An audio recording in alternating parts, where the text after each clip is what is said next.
가을이 깊어가는 경기도 가평의 작은 마을, 청명한 산바람이 계곡을 타고 내려와 신선한 공기를 실어 나르고 있었다. 며칠 전 내린 비로 젖은 길 위에는 가로등과 간판, 지나가는 차량들의 불빛이 무릉덩이마다 반사되어 알록달록한 만화경을 이루고 있었다. 흙내음과 길거리 포장마차에서 풍기는 고기 굽는 냄새, 그리고 낙엽이 바스락거리는 소리가 어우러져 마을 전체가 가을의 향기를 가득 품고 있었다. 30살의 박준호는 가평 외곽의 오래된 자동차 정비소에서 일하는 정비사였다. 콘크리트 바닥에 기름때가 얼룩진 작업장, 낡은 현대포니와 소나타 사이를 오가며 손에 묻은 기름을 닦고 공구 소리가 울려 퍼지는 그곳이 그의 또 다른 세상이었다. 동료들과는 매일 웃으며 일상의 고단함과 고객들의 엉뚱한 고장 이야기를 주고받았다. 야, 또 저 할아버지 차 왔네. 이번엔 스텔라가 기침한다고 하네. 동료가 놀리듯 말하자 준호는 웃으며 손을 닦고 대답했다. 기침 말고 노래하게 해주자고. 저녁이면 근처 체육관에서 운동을 하며 하루의 피로를 풀기도 했고, 때로는 친구들과 동네 술집에서 맥주 한잔하며 축구 이야기를 나누었다. 이번 시즌 김기태가 다 쓸어버릴 거야. 내기할래? 친구가 자신만만하게 말하자 준호는 웃으며 반박했다. 아니야, 수원 삼성이 더 강해. 내기 걸자. 그의 삶은 단조롭고 평범했다. 매일 아침 다급히 알람을 끄고 출근 버스를 타고 기름 냄새 묻은 옷을 입은 채 밤늦게까지 일하고, 주말이면 가까운 청평호 근처에서 친구들과 바비큐를 하거나 산책을 즐겼다. 모든 것이 예측 가능하고 평화로웠다. 그러던 어느 날 청평 시내 중앙공원에서 열린 가을 음악 축제에서 그의 평범한 일상이 완전히 달라졌다. 공원이 음악과 사람들로 북적였다. 기타와 드럼 소리가 울려 퍼지고 아이들은 춤을 추며 즐거워했다. 거리에는 팝콘과 군밤, 솜사탕 냄새가 가득했다. 준호는 친구를 향해 말했다. 봐, 사람 엄청 많다. 하지만 그의 시선은 무대 앞에 서 있는 한 여자에게 꽂혔다. 그녀는 무대 앞에서 가볍게 춤을 추며 환한 미소로 주변을 밝히고 있었다. 준호는 무심코 다가가 말을 걸었다. 이 노래 좋아해? 음악 소리를 이기려 애쓰며 물었다. 응, 너무 좋아해. 그녀가 웃으며 대답했다. 자주 축제에 와. 나는 이지은이야. 23살. 준호보다 7살 어린 그녀는 긴 갈색 머리를 가벼운 포니테일로 묶고 편안한 운동복 차림이었다. 늘 달리기를 즐기는 그녀답게 탄탄하고 유연한 몸매, 뚜렷한 허리선과 건강한 다리가 돋보였다. 나는 매일 아침 공원에서 달려. 그녀가 말했다. 준호 씨는 나는 주로 체육관이야. 근데 너랑 같이 달리면 좋겠다. 그렇게 두 사람은 서로 연락처를 교환했고, 그날부터 이야기는 영화처럼 흘러가기 시작했다. 늦은 밤까지 이어진 전화통화, 재치 있는 메시지, 첫 데이트에서 나눈 수많은 대화들. 둘의 만남은 소박했지만 깊게 마음에 남았다. 가평의 산과 호수가 내려다 보이는 청평호수 공원에서 걷고, 겨울에는 얼음 위에서 스케이트를 타며 손을 꼭 잡고 웃었다. 준호가 넘어질 때마다 그녀는 넘어지지 마, 라며 걱정했지만, 그는 내가 있으니 무섭지 않아, 라며씩 웃었다. 둘은 시장 골목의 작은 식당에서 양고기 볶음밥을 나누며 미래를 꿈꿨다. 이지은은 인테리어 디자인을 전공하는 학생으로 항상 스케치북을 들고 다녔다. 그녀는 미래의 집을 어떻게 꾸밀지, 브랜드 로고를 어떻게 만들지 이야기하며 눈을 반짝였다. 여기 소파 놓고, 여긴 산이 보이는 창문이야. 이지은이 설계도를 보여주며 말했다. 대단해. 너 진짜 재능 있어. 준호는 그녀의 밝은 웃음에서 모든 근심이 사라지는 듯 했다. 그들은 함께 여행도 다녔다. 여름에는 청평호수에서 수영하고 모래성을 쌓으며 태양 아래 키스도 나눴다. 가을에는 친구들과 캠프파이어를 하며 기타를 치고 노래를 불렀다. 어느 겨울밤에는 근처 산속 텐트에서 별을 보며 서로의 꿈을 속삭였다. 넌 뭘 꿈꾸니? 이지은이 속삭였다. 가족과 집, 그리고 너와 우리의 미래. 준호가 대답했다. 그러던 어느 날 밤, 준호가 작은 아파트에서 차를 정비하다가 그녀가 갑자기 말했다. 우리 아기 생겼어. 준호는 놀라 숨이 멎는 듯 했다. 심장은 떨렸고 그는 그녀를 꽉 껴안았다. 진짜야? 최고의 뉴스야. 그들의 눈에 행복의 눈물이 맺혔다. 준호는 곧바로 결혼을 제안했다. 이지은, 우리 결혼하자. 영원히 함께하자. 그녀는 눈부시게 웃으며 대답했다. 응, 사랑해. 하지만 그녀의 부모님과 만나는 일은 아직 남아 있었다. 계속. 가평 외곽의 조용한 단독주택가. 이지은이 자란 집은 작은 정원과 사과나무, 채소밭이 있는 평범한 가족의 보금자리였다. 준호는 더 이상 미루지 않고 한 주 금요일 저녁, 좋은 위스키 한 병과 큰 국화꽃다발, 그리고 케이크 전문점에서 산 신선한 크림 케이크를 들고 그녀의 집을 찾았다. 이지은이 미리 부모님께 준호의 방문을 알렸기에 문은 활짝 열려 있었고 따뜻한 미소로 맞아주었다. 이 문을 연 것은 어머니 김미숙이었다. 깔끔한 홈웨어에 섬세한 자수가 놓인 앞치마를 두르고 있었고 그녀의 눈빛에서는 진심 어린 환영이 느껴졌다. 어서 오세요. 준호 씨, 이지은이 당신에 대해 많이 이야기했어요. 집안은 정성스레 차려진 상차림과 은은한 향초, 그리고 방마다 꽃병에 꽂힌 생화들로 따뜻한 분위기가 물씬 풍겼다. 아버지 박동훈은 중후한 인상에 짧게 깎은 머리, 흰 머리카락이 옆머리에 은은하게 섞여 있었다. 그는 공장 용접기사로 평생을 일해온 사람답게 굳은 손과 듬직한 체격을 가지고 있었다. 아버지가 굳은 목소리로 준호의 손을 꼭 잡았다. 어서 와라, 아들. 긴장하지 말고 편하게 앉아라. 무슨 선물 가져왔냐? 좋은 위스키와 꽃, 그리고 케이크입니다. 모두 이지은 어머니께서 좋아하신다고 해서요. 어머니 김미숙은 고개를 끄덕이며 흐뭇한 미소를 지었다. 식탁에 둘러앉아 이야기를 나누자 자연스레 가평의 교통체증, 지역 축제 이야기, 축구팀 수원 삼성과 FC 서울의 최근 경기 결과로 화제가 옮겨갔다.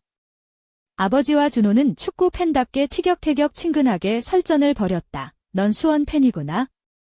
난 FC 서울이지. 이번 시즌도 우리 팀이 이길 거야. 아버지가 웃으며 말했다. 아버지, 그래도 수원이 만만치 않아요. 준호가 농담으로 응수했다. 어머니는 준호의 계획과 가족에 대한 생각을 물었고 그는 진솔하게 답했다. 열심히 일해서 이지은과 행복한 가정을 꾸리고 싶습니다. 식사는 손수 만든 잡채, 갈비찜, 신선한 나물 반찬과 함께 정성스럽게 준비되었다. 김미숙의 부드러운 손길이 느껴지는 음식들은 하나같이 깊은 맛을 냈다. 아버지는 웃으며 말했다. 우리 딸이 좋은 사람 만나서 참 다행이다. 준호야, 내 손이 참 든든해 보여서 믿음직스럽다. 준호는 술잔을 들며 건배했다. 미숙 씨, 동훈 씨, 따뜻한 환대 감사드립니다. 이지은과 함께 멋진 가족을 만들겠습니다. 어머니는 수줍게 얼굴을 붉히며 감사하다. 젊은이, 앞으로도 잘 부탁한다 라고 답했다. 저녁은 웃음과 이야기로 가득 찼고 준호는 어색함 없이 가족의 일원처럼 느껴졌다. 카드게임에서 아버지에게 졌지만 모두 함께 웃으며 화기애애한 시간을 보냈다. 다음 날 준호는 이지은에게 전화를 걸었다. 어머님, 아버님 반응은 어때? 이지은은 웃음 섞인 목소리로 대답했다. 엄마는 널 완전 좋아하시고 아빠도 내 손이 든든하다고 칭찬했어. 걱정 말라더라. 이 결혼식까지 한 달 남짓. 두 사람은 가평 시내와 인근 가든몰, 그리고 전통시장을 오가며 예복과 예물을 준비했다. 이지은은 순백의 레이스 드레스를 고르며 한껏 들떠 있었고 준호는 짙은 남색 정장에 넥타이를 매며 점점 신랑다운 모습을 갖췄다. 이거 어때? 이지은이 피팅룸에서 물으니 준호가 웃으며 말했다. 왕자님 같아. 아니, 가평 왕자님. 둘은 근처 작은 레스토랑에서 결혼식 장소를 예약하고 전통 한식 코스 메뉴와 신선한 산나물 샐러드, 구운 돼지고기 바비큐, 그리고 지역 특산물로 만든 디저트를 정했다. 초대장도 직접 만들어 지인들과 가족에게 보냈다. 이지은의 어머니 김미숙은 쇼핑부터 장식, 사진 작가 선정까지 세심하게 도왔다. 이 드레스가 너한테 제일 잘 어울려, 이지은아. 마치 화보 찍는 모델 같아. 그녀가 드레스 자락을 살짝 흔들며 말했다. 엄마, 당신 덕분에 정말 든든해요. 이지은이 감동해 말했다. 결혼식 전날 두 사람은 공원에서 리허설을 하며 웃음꽃을 피웠다. 준호가 약간 긴장한 모습으로 서양문을 읽자 이지은은 장난스럽게 내라고 꼭 말해. 안 그러면 도망갈 거야. 라고 놀렸다. 준호가 네, 물론이죠. 라며 웃자 김미숙도 핸드폰으로 그 모습을 찍으며 가평에서 제일 아름다운 커플이 될 거야. 라고 격려했다. 그날 밤 두 사람은 미래를 꿈꾸며 커피를 마시고 아기 이름과 신혼여행 계획을 이야기했다. 우리가 이곳에서 함께 살 거야. 아이가 태어나면 산책도 자주 하자. 준호가 말했다. 이지은이 눈을 반짝이며 대답했다. 응, 우리 정말 행복할 거야. 하지만 그 행복한 순간에도 어느새 긴장감과 미묘한 감정이 싹트기 시작했다. 계속. 결혼식 당일 아침, 가평의 하늘은 맑고 투명했다. 이지은은 순백의 레이스 드레스를 입고 거울 앞에 섰다. 살짝 흐르는 머리카락은 부드러운 웨이브로 내려앉았고 은은한 펄이감도는 화장이 그녀의 맑은 눈동자를 더욱 돋보이게 했다. 작은 진주 귀걸이와 손목에 살포시 감긴 얇은 은팔찌가 그녀의 우아함을 한층 더했다. 하얀 구두는 발끝을 살짝 들어올려 그녀의 자태를 더욱 길고 아름답게 만들었다. 준호는 어두운 네이비 수트에 하얀 셔츠, 그리고 실크 넥타이를 매며 신랑의 품격을 갖췄다. 그의 단정한 머리칼과 깔끔하게 다듬어진 턱선이 결혼식의 무게를 느끼게 했다. 그가 입은 검은 가죽 구두는 빛을 받아 반짝였고 손목에는 어머니가 선물한 클래식한 시계가 빛났다. 결혼식은 가평의 한 작은 교회에서 진행되었다. 하얀 꽃잎이 길게 깔린 복도, 은은한 촛불과 꽃다발이 장식된 제단 앞에서 두 사람은 서로를 바라보며 다짐을 나누었다. 나는 이지은을 평생 사랑하고 지킬 것을 약속합니다. 준호가 떨리는 목소리로 말했다. 이지은은 부드럽게 웃으며 나도 준호와 함께 모든 순간을 함께하겠다고 약속해요. 라고 답했다. 식장 밖에서는 가족과 친구들이 환호하며 축하의 박수를 보냈다. 이지은의 어머니 김미숙은 조용히 눈물을 닦았다. 그녀는 깊은 한숨과 함께 생각했다. 우리 딸, 이렇게 아름답게 자라서 준호라는 좋은 사람을 만나서 정말 다행이야. 결혼식 리셉션은 근처의 아담한 전통 한식당에서 열렸다. 넓은 창문 너머로는 가평의 푸른 산과 호수가 한눈에 들어왔다. 식탁에는 잡채, 불고기, 산채 비빔밥, 그리고 지역 특산물인 송이 버섯구이가 놓였다.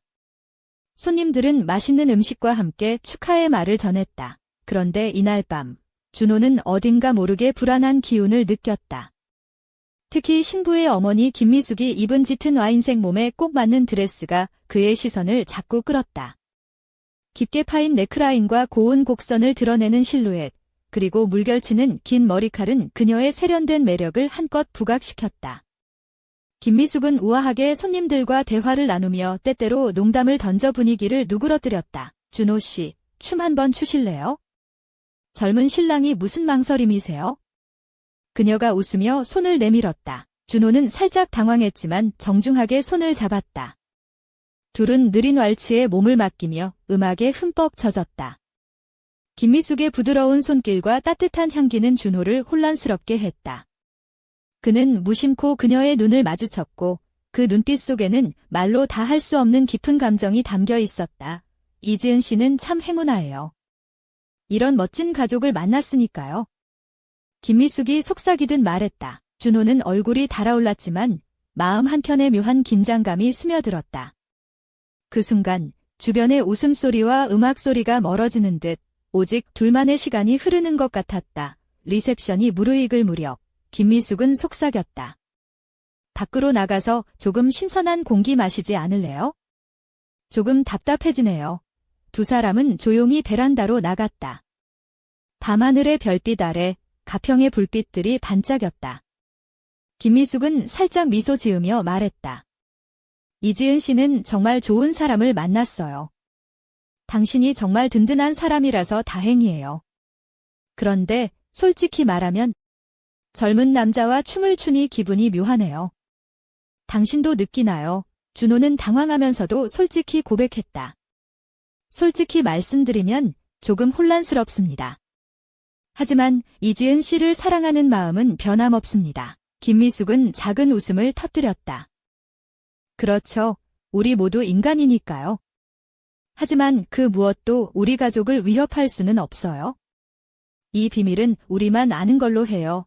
그녀의 눈빛에는 묘한 불꽃이 일렁였고 준호는 그 순간 자신이 생각보다 깊은 미로 속으로 빠져들고 있음을 깨달았다. 베란다에서 돌아온 준호는 혼란스러운 마음을 안고 자리로 돌아갔다.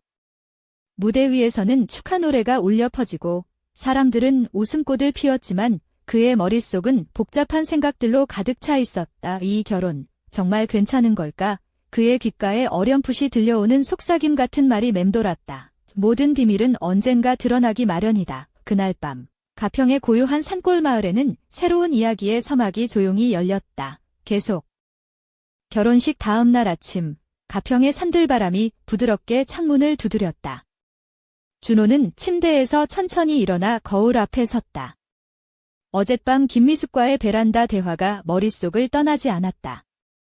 마음 한구석에선 알 수 없는 긴장과 설렘이 뒤섞여 복잡한 감정이 일렁였다. 이게 무슨 일이지?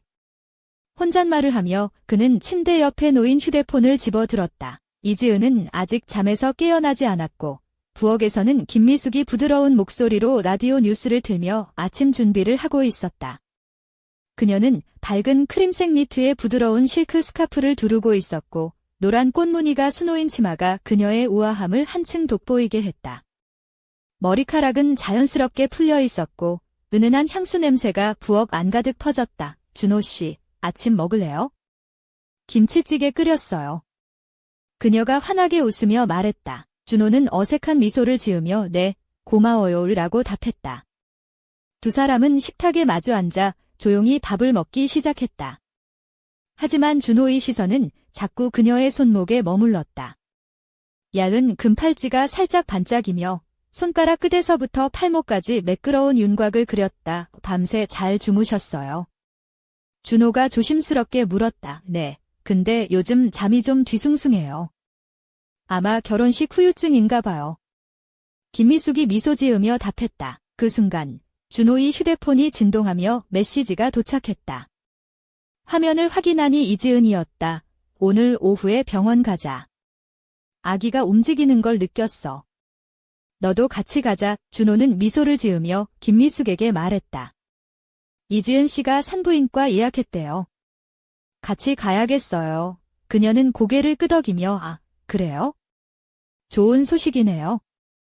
곧 가족이 더 늘어나겠군요 라고 말했다. 오후가 되자 세 사람은 함께 병원으로 향했다.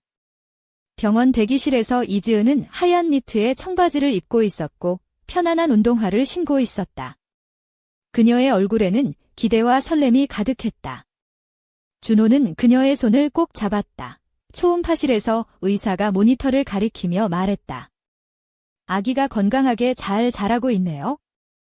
여기 손도 보이고 발도 움직이고 있어요. 이지은은 눈물을 글썽이며 정말 신기해요 라고 속삭였다. 준호는 행복한 표정으로 우리 가족이 점점 커지네 라고 말했다. 하지만 그 순간 의사의 표정이 잠시 굳어졌다. 잠시만요. 다른 부분을 좀 더 자세히 봐야겠어요. 준호의 심장이 두근거리기 시작했다. 불안한 기운이 스며들었다. 검사 후 의사는 진지한 목소리로 말했다. 조금 더 검사가 필요하겠습니다. 몇 가지 이상 신호가 포착됐어요. 너무 걱정하지 마세요. 하지만 주의가 필요합니다. 이지은은 눈가가 붉어졌고 준호는 그녀를 꼭 안아주며 속삭였다. 우리가 함께라면 어떤 어려움도 이겨낼 수 있어. 김미숙도 조용히 고개를 숙이며 두 사람을 위로했다. 집으로 돌아오는 길, 차 안은 묵묵했지만 마음속은 뒤숭숭했다. 준호는 창밖을 바라보며 다짐했다. 가족을 지키기 위해 무엇이든 할 거야. 그날 밤, 이지은과 준호는 작은 거실에서 조용히 앉아 미래를 이야기했다. 창밖으로는 가평의 별빛이 쏟아지고 있었다. 하지만 그 평화로운 밤도 오래가지 못했다. 준호의 휴대폰에 낯선 번호로부터 메시지가 도착했다. 모든 게 완벽하지는 않아. 조심해. 그 짧은 문장이 그의 심장을 얼어붙게 했다. 도대체 누가? 그는 조용히 중얼거렸다. 가평의 밤하늘 아래 새로운 그림자가 드리워지기 시작했다. 계속. 다음 날 아침, 가평의 작은 마을은 여느 때와 다름없이 고요했다. 하지만 박준호의 마음속은 폭풍처럼 요동쳤다. 낯선 번호에서 온 메시지 한 줄이 그의 머리를 떠나지 않았다. 모든 게 완벽하지는 않아. 조심해. 이 짧은 문장은 마치 차가운 바람처럼 그의 등골을 서늘하게 했다. 준호는 휴대폰을 몇 번이고 확인하며 누군지 알 수 없는 상대에게 답장을 망설였다. 결국 누구세요? 무슨 뜻인가요? 라고 문자를 보냈지만 답장은 오지 않았다. 마음 한편에는 걱정과 의심이 자라났다. 그날 오후, 준호는 이지은과 함께 집 근처 공원에서 산책을 했다. 이지은은 밝은 오렌지색 후드티와 블랙 레깅스를 입고 있었고 운동화 끈을 질끈 묶으며 경쾌하게 걷고 있었다. 그녀의 얼굴에는 햇살처럼 환한 미소가 번졌다. 하지만 준호는 자꾸만 휴대폰을 주머니에 숨기며 생각에 잠겼다. 무슨 생각해? 이지은이 물었다. 아무것도 아니야? 그냥 요즘 일이 생각보다 복잡해져서. 준호가 얼버무렸다. 혹시 무슨 문제라도 있어? 나랑 같이 이야기해봐. 그녀가 부드럽게 손을 잡았다. 준호는 그녀의 따뜻한 손길에 잠시 마음이 풀렸지만 곧 다시 불안감이 밀려왔다. 사실 어젯밤에 이상한 메시지를 받았어. 누군지 모르겠는데 조심해라는 말뿐이었어. 이지은은 놀란 눈으로 준호를 바라보며 말했다. 그게 무슨 뜻일까? 혹시 누가 우리를 방해하려는 걸까? 모르겠어. 하지만 뭔가 숨겨진 일이 있는 것 같아. 그들은 말없이 공원 벤치에 앉아 서로의 손을 꼭 잡았다. 바람에 낙엽이 흩날리며 가을의 쓸쓸함을 더했다. 그날 밤, 집안은 조용했지만 준호의 심장은 요란하게 뛰고 있었다. 그는 거실에서 음료수를 마시며 휴대폰을 계속 바라봤다.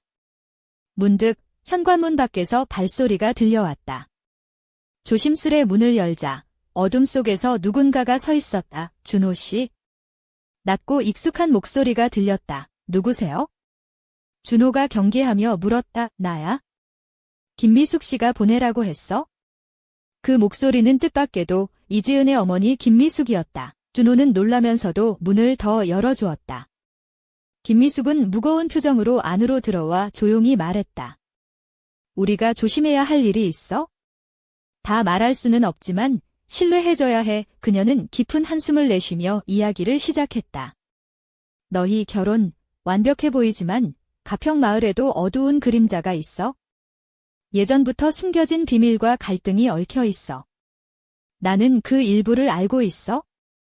그래서 너희를 보호하고 싶어. 준호는 숨을 삼켰다. 무슨 일이죠? 어떻게 도울 수 있나요? 김미숙은 눈을 감고 잠시 생각하다가 말했다. 시간이 필요해. 하지만 지금은 너희가 서로를 믿고 힘을 합쳐야 해. 그리고 누군가가 너희를 지켜보고 있다는 걸 명심해. 준호는 결심했다. 알겠습니다. 이지은과 우리 가족을 지키기 위해 무엇이든 할게요. 그 순간 집 밖에서 차 한 대가 천천히 지나가며 헤드라이트가 잠깐 불빛을 비췄다. 누군가가 그들을 지켜보고 있음을 직감한 준호는 창문을 닫으며 마음속으로 다짐했다. 이제부터 시작이다. 가평의 밤은 깊어가고 숨겨진 진실을 향한 그들의 여정도 막을 올렸다. 누가 그들을 위협하는가? 그리고 어떤 비밀이 기다리고 있는가? 준호와 이지은, 그리고 김미숙의 운명이 서서히 꼬여가기 시작했다. 다음 편에 계속.